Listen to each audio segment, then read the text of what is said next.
여러분 이제 하나님의 말씀을 전하는 이 설교는 단순히 우리가 하나님의 말씀만 전한다라고 생각을 해요.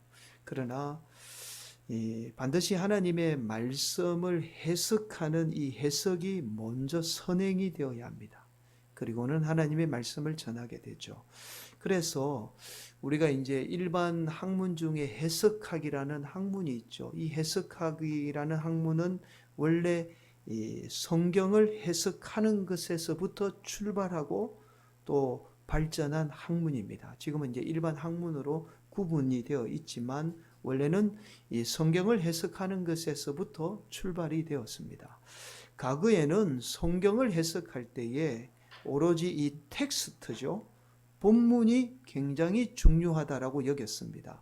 그러나 해석학의 이 발전으로 인해서 텍스트도 중요하지만 텍스트만큼 중요한 것이 컨텍스트라는 사실을 알게 됩니다. 여러분, 컨텍스트는 텍스트를 읽는 사람의 상황을 말해요. 똑같은 본문의 텍스트이지만 그 본문에 읽는 사람의 상황에 따라서 원래 본문이 다르게 해석이 됩니다. 자, 가령 예를 들어서 시어머니를 미워하는 며느리가 있다면, 우리 교회는 그런 며느리가 없습니다.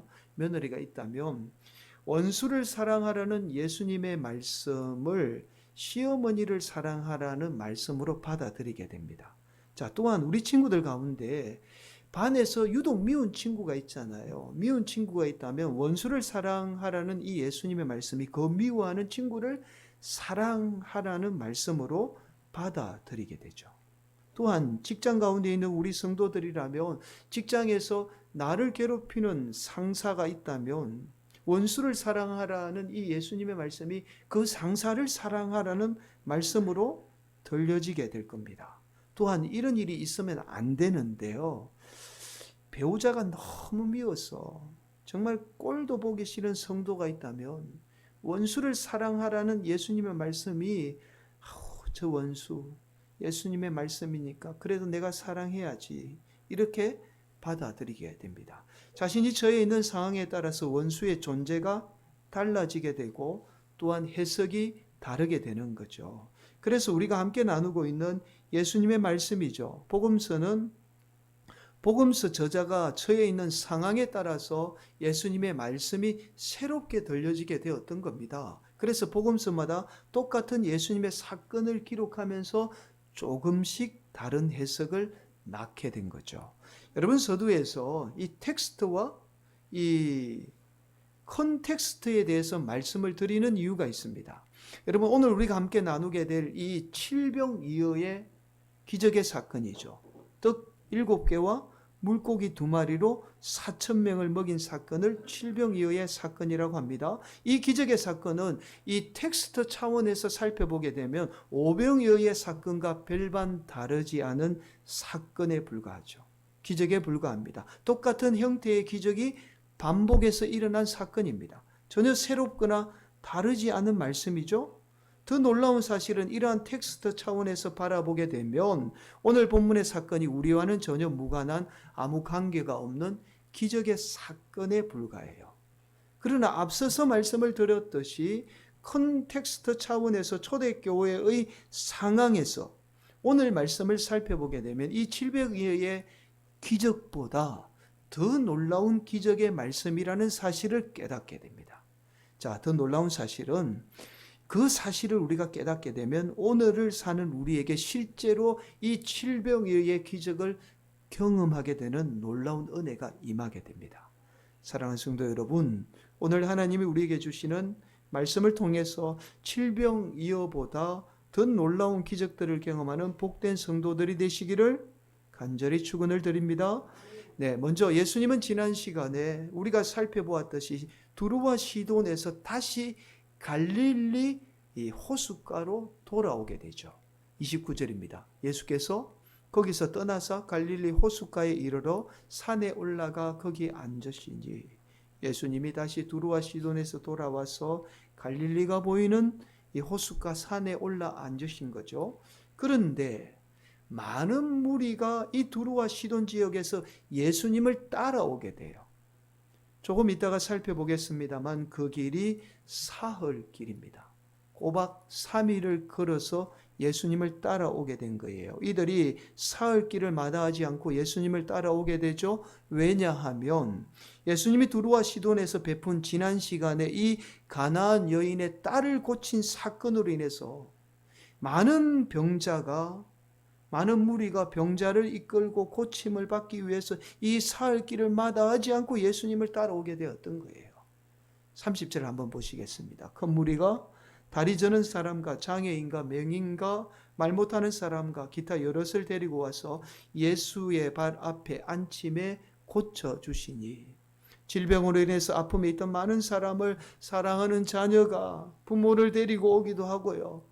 또 부모가 사랑하는 자녀들을 데리고 오기도 하고, 또 친구가 데리고 와서 예수님에게 고쳐달라고 간절하게 간청하게 되었던 겁니다. 그러자 예수님은 그들을 손수 다 만져서 고쳐주게 됐죠. 그런데 예수님이 이들을 가만히 보니까 밥도 제대로 먹지 못하고 사흘 길을 예수님을 따라왔다라는 사실을 알게 돼요. 그래서 예수님이 이들이 다시 아무것도 먹지 않고 사흘 길을 다시 돌아갈 거를 생각하니까 너무 측은했던 겁니다. 자, 무엇보다도 살기 위해서 병을 고쳐놓고는 돌아가는 길에 죽을 수도 있겠다라고 생각을 하신 거죠. 32절 말씀이에요. 예수께서 제자들을 불러 이르시되 내가 무리를 불쌍히 여기노라. 그들이 나와 함께 있은지 이미 사흘임에 먹을 것이 없도다. 길에서 기진할까 하여 굶겨 보내지 못하겠노라. 여러분, 여기에서 길에서 기진할까라는 말씀은 돌아가다가 길에서 죽을까 염려했다는 말씀이에요. 여러분, 우리는 이렇게 생각할 수 있죠. 아니, 아무리 가난해도 돌아가는 길에 충분히 구걸을 해서 도움을 받을 수도 있고, 또 어느 정도의 돈은 가지고 왔지 않겠나. 그러면 돈으로 음식을 사면 되지 않을까라고 우리는 쉽게 단정 지을 수 있습니다. 그러나 여러분, 당시 이스라엘 백성들은요, 이방인들과는 대화도 하지 않았어요. 심지어는요, 이방인들에게 물건을 팔지도 않았습니다. 음식도 팔지 않았어요. 그러니 더욱이 이스라엘 백성들은 이방인인 이 두루와 시돈 사람들이 돌아가면서 강야에서 굶어 죽어도 도와줄 일이 만무했던 거예요. 이스라엘 백성들은 사람의 생명보다 자신들이 수천 년 동안 지켜왔던 율법이 더 중요했던 거죠. 그래서 예수님은 두루와 시돈에서 온 이 이방들이 돌아가는 길에 아무것도 먹지 못할 것을 알았던 겁니다. 자, 그래서 예수님이 제자들에게 이들을 그대로 돌려보낼 수 없다고 말씀하죠. 그러자 제자들이 강야에서 이들을 다 어떻게 먹일 수 있겠습니까? 라고 예수님에게 반문을 하게 됩니다. 33절이죠. 제자들이 이르되 강야에 있어 우리가 어디서 이런 무리가 배부를 만큼 떡을 얻으리까? 예수님이 이들의 안타까운 모습을 보며 제자들이 가지고 있던 7개의 떡과 2마리의 생선을 가지고 다시 기적을 일으키게 됩니다. 그렇게 예수님은 지난 오병이어의 기적과 같이 기진에 있던 4,000명이라는 많은 무리를 배불리 먹이고 남은 7강주리에 그 떡을 거두게 되죠.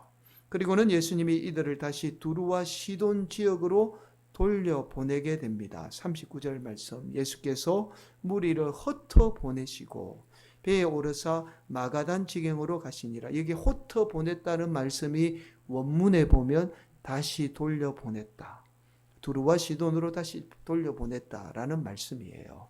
여러분, 앞서서 말씀을 드렸듯이 우리가 함께 조금 전에 나눈 이 칠병예의 사건은 오병이어의 사건과 중복된 사건으로 보거나 아니면 내용은 조금 다르지만 동일한 기적의 사건으로 바라보게 됩니다. 그러나 말씀을 자세히 살펴보면 이 오병이어의 기적의 사건과는 많은 차이점이 있음을 발견하게 돼요. 이러한 차이점을 우리가 발견하게 되면 우리는 오늘 본문의 말씀인 이 칠병이어의 사건을 통해서 하나님이 우리에게 무엇을 말씀하는지 그 의도를 알게 됩니다. 첫 번째 차이점은 오병이어는 제자들이 나서서 무리의 배고픔을 보고는 예수님에게 저녁 먹게 해달라고 요청을 하게 되죠. 반면에 이 칠병이에는 제자들이 아닌 예수님이 직접 무리를 불쌍히 여기며 기적을 베풀어서 그들을 먹이는 사실을 발견하게 돼요. 먼저 오병이어의 사건을 살펴보겠습니다. 마태복음 14장 15절 앞에 말씀이 나오는데요. 함께 봉독합니다. 저녁이 되매 제자들이 나와서 이르되 이곳은 빈들이요 때도 이미 저물었으니 무리를 보내어 마을에 들어가 먹을 것을 사 먹게 하소서. 예수님을 따르던 무리가 저녁조차 먹지 못해서 기진하게 되자 제자들이 나서서 예수님에게 요청하는 모습을 발견하게 됩니다. 반면에 오늘 본문 32절은 이렇게 말씀하죠. 한 번 더 봉독합니다. 예수께서 제자들을 불러 이르시되 내가 무리를 불쌍히 여기노라. 그들이 나와 함께 있은지 이미 사흘임에 먹을 것이 없도다. 길에서 기진할까 하여 굶겨 보내지 못하겠노라. 예수님이 무리를 불쌍히 여겼다라고 말씀해요. 그리고는 그냥 굶겨서 보내지 못하겠다라고 말씀하죠. 이것이 오병이어와 칠병이어의 가장 큰 차이점입니다. 오병이어는 제자들이 나서서 무리를 먹이지만 칠병이어는 예수님이 무리를 보고 이방인의 무리를 보고 안타까워서 그들을 기적을 베풀어서 그들을 먹이는 모습을 발견하게 됩니다. 두 번째 차이점이라고 하면 이 오병이어와 칠병이어의 두 번째 가장 큰 차이점은 단연 오병이어는 떡 5개와 물고기 2마리로 5,000명을 먹이고 12강주리가 남았다라는 사실을 말씀합니다. 반면에 칠병이어는 떡 7개와 물고기 2마리로 4,000명을 먹이고 7강주리가 남았다라고 말씀하죠. 바로 숫자적으로 큰 차이를 보입니다. 여러분, 이 숫자는 단순한 차이가 아니라 특별한 의미를 지니고 있습니다. 지금 예수님에 관한 이 마태의 편지를 받는 사람들이 누구냐 하면요, 이스라엘 백성들이에요. 유대인들입니다. 유대인들에서 이 처지에서 오늘 본문을 살펴보면 이 숫자는 아주 특별하게 와닿게 돼요. 자, 서두에서 말씀을 드렸던 이 컨텍스트의 중요성이에요. 유대인들은 오래전부터 숫자에 특별한 의미가 있다라고 믿어왔습니다. 그래서 똑같은 기적의 사건이지만 이 기적의 사건에 나타난 이 숫자를 통해서 특별한 의미를 전하게 됩니다. 먼저 오병이어에 나타난 숫자를 살펴보면 떡 5개로 나눠 먹은 사람이 5,000명이다 라고 말씀하잖아요. 여기에서 5라는 숫자는 유대인들의 역사 속에서 이 5라는 숫자를 굉장히 신성시하게 여기는 숫자입니다. 왜냐하면 바로 유대인들이 가장 신성하게 여기는 하나님의 말씀인 토라죠. 모세오경이 5권으로 되어 있습니다. 또한 5,000명이 먹고도 남은 이 12강주리라고 말씀하잖아요. 이 유대인들에게 10이라는 숫자는 어떤 의미가 있냐면 바로 유대의 12지파를 의미합니다. 자, 그래서 오병이어의 기적은 이 사건은 철저하게 유대인을 위한 예수님의 기적의 사건이라는 사실을 알게 되죠. 반면에 칠병이어에 나타난 숫자를 살펴보게 되면 4,000명이 먹었다라고 말씀하잖아요. 이 숫자 4는 이방인을 나타내는 숫자예요. 여러분 앞에 한번 보시면 이사야 11장 12절에 이런 말씀이 있습니다. 여호와께서 열방을 향하여 기치를 세우시고 이스라엘의 쫓긴 자들을 모으시며 땅 사방에서 유다의 흩어진 자들을 모으시리니, 여기에도 있지만 구약의 여러 곳에 보면 이 4라는 숫자를 특별하게 구약 성경은 항상 이방인을 나타낼 때 이 사방이라는 단어를 사용합니다. 그래서 4라는 숫자는 이방인을 나타내는 숫자입니다. 여러분 또한 7개의 떡과 7강주리인 7은 당시 이스라엘 역사 속에 등장한 7제국을 말합니다. 앞에 한번 보시면 첫 번째 제국이 이집트죠. 애굽이죠. 그리고 마지막 제국이 로마 제국이에요. 그래서 이 7은 이방 전체를 의미하는 숫자입니다.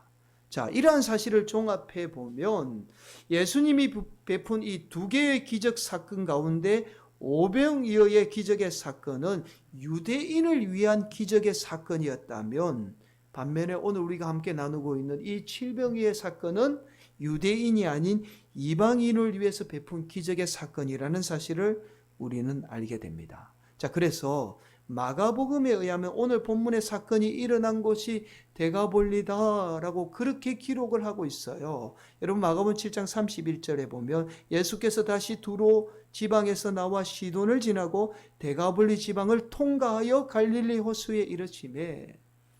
여러분 데가볼리 지역이 갈릴리 호수를 걸치고 있는 이방 지역을 지금 말하고 있는 거예요. 예수님이 이 지역에서 지금 오늘 칠병이의 기적을 베풀었다라고 마가복음은 말씀하고 있습니다. 여러분 이제 오늘 본문의 말씀인 이 칠병이의 사건의 의미가 조금은 뚜렷하게 보이기 시작할 거예요.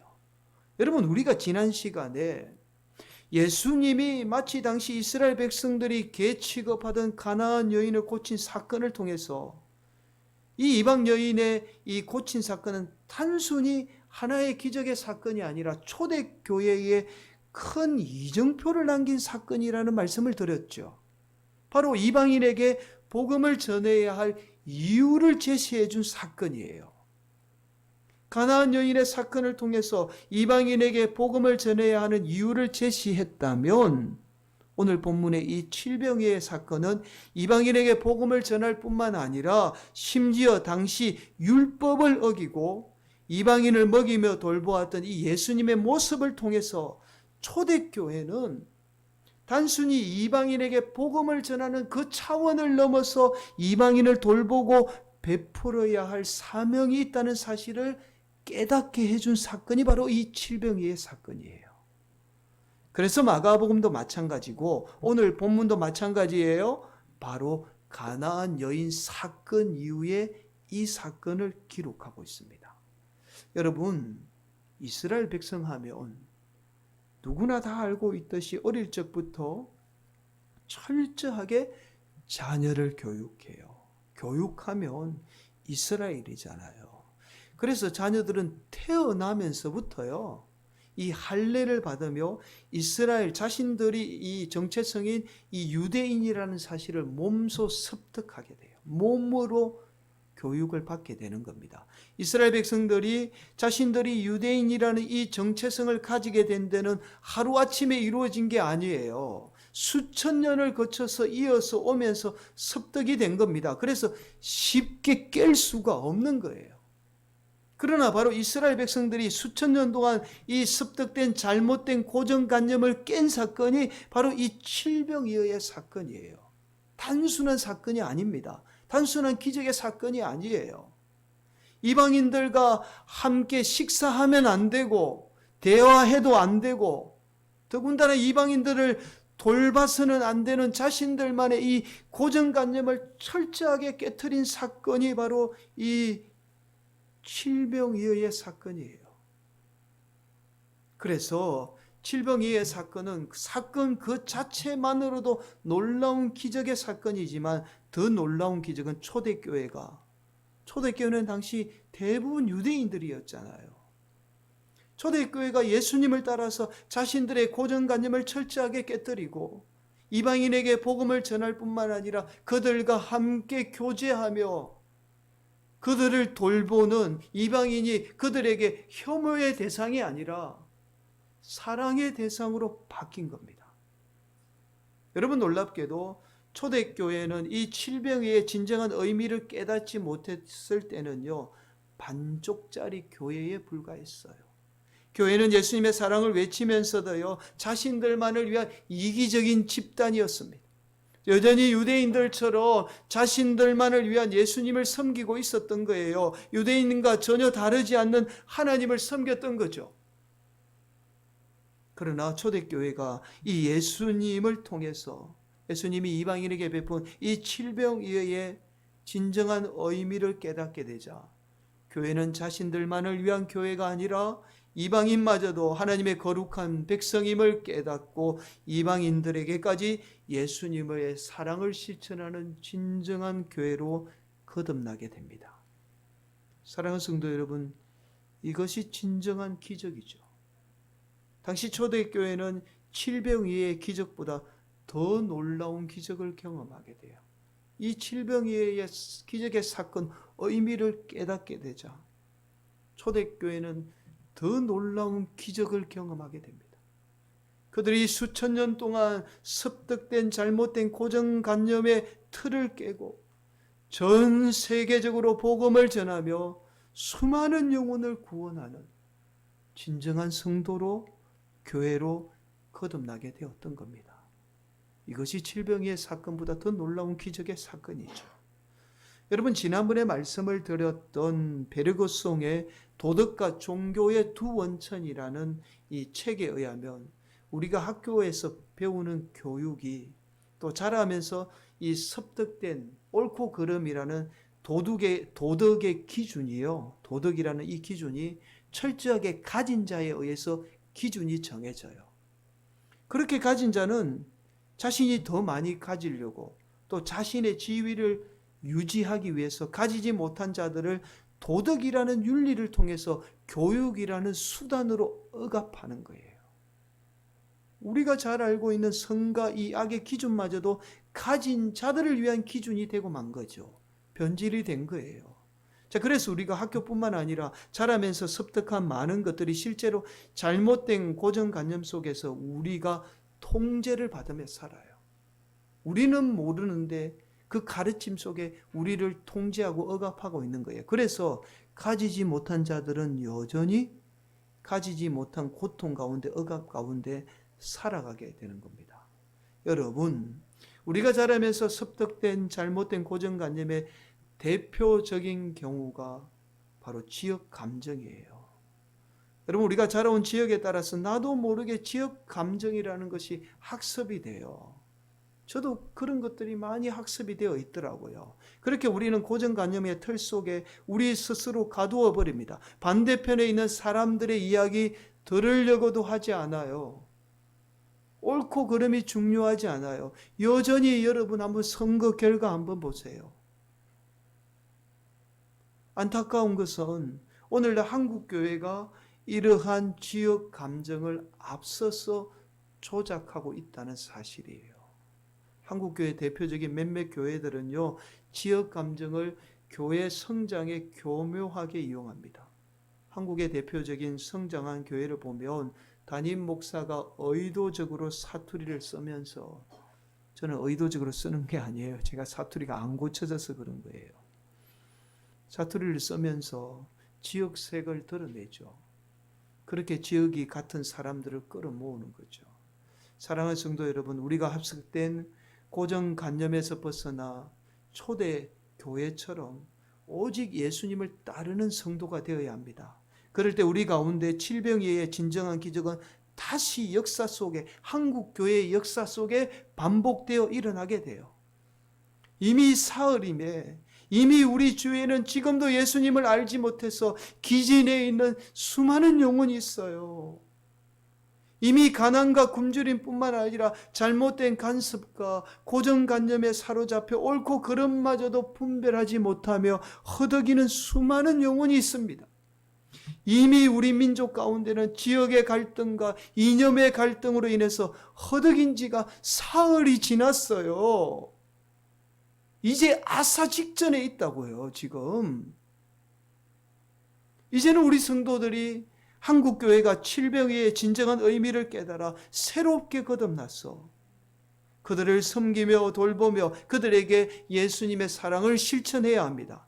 그 일에 교회가 앞장서야 돼요. 나와 반대편에 서 있는 사람일지라도 내가 가지고 있는 고정관념의 틀을 깨고 오직 예수님의 사랑을 실천하는 성도가 되어야 합니다.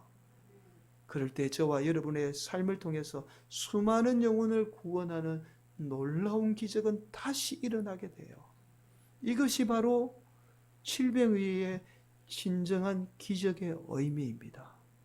오늘도 우리 성도들이 말씀 따라서 여러분이 가지고 있는 생각의 틀을 좀 깨셔야 돼요. 내가 알지 못하게 습득되어진 잘못된 생각의 틀을 깨고 오로지 하나님의 말씀대로 사는 성도들이 되어야 합니다. 그럴 때 저와 여러분의 삶을 통해서 칠병 위의 기적의 역사는 반드시 다시 일어나게 돼요. 그런 복된 성도들이 되시기를 간절히 바랍니다. 지난 주일날 조카의 결혼식이 있어서 강고를 들었죠. 진주를 다녀왔습니다. 몇 달 전부터 주일 저녁이 결혼식이라 장거리 운전을 하고 내려가는 길이 걱정이 되었습니다. 그동안 진주를 오가던 유일한 이 비행기 노선이 코로나 사태로 인해서 중단이 되고 유일하게 내려가는 길이 직접 운전을 하고 가는 길밖에 없었습니다. 다행히 지난 1월에 저가 항공사에서 다시 취항이 되어 운행이 되는 바람에 비행기를 타고 내려갈 수가 있었습니다. 비행기가 한 대전 상공점을 지나게 되자 비가 오기 시작했습니다. 날씨가 비가 오는 날씨인데요. 비가 오는 날씨로 인해서 한치 앞을 볼 수 없는 구름으로 하늘이 가득 차 있었어요. 여러분, 보통 비행기는 이 구름 위인 한 8,000m 상공을 날아갑니다. 그래서 이 비구름을 뚫고 올라가죠.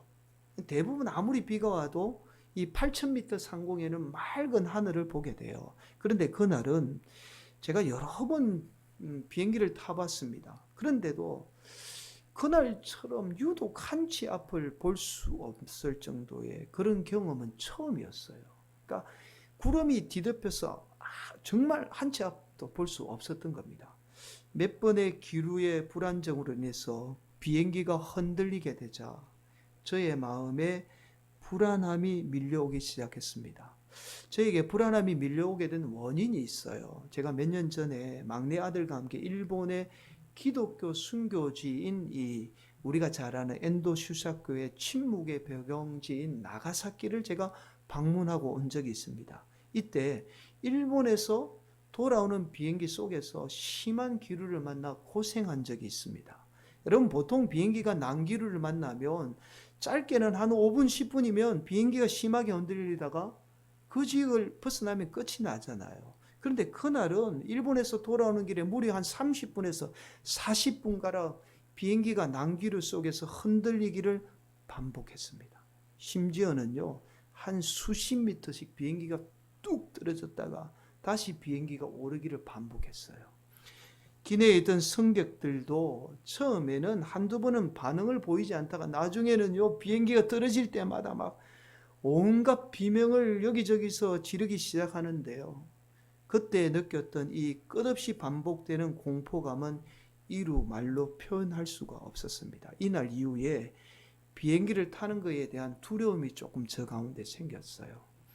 지난 주일도 마찬가지였습니다. 날씨로 인해서 비행기가 흔들리게 되자 그날의 공포가 다시 되살아났습니다. 더욱이 저를 불안하게 했던 것은 바로 한치 앞도 볼 수 없는 구름이었어요. 정말 창문 이 곁에 보니까 구름이 있어서 아무것도 안 보이더라고요.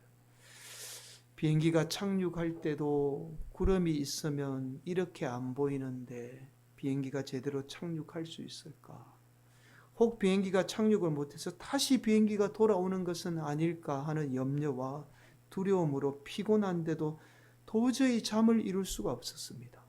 옆에 자고 있던 저희 아내가 하는 말이, 목사가 죽음을 두려워해서 그렇게 되겠습니까? 제 그러더라고요.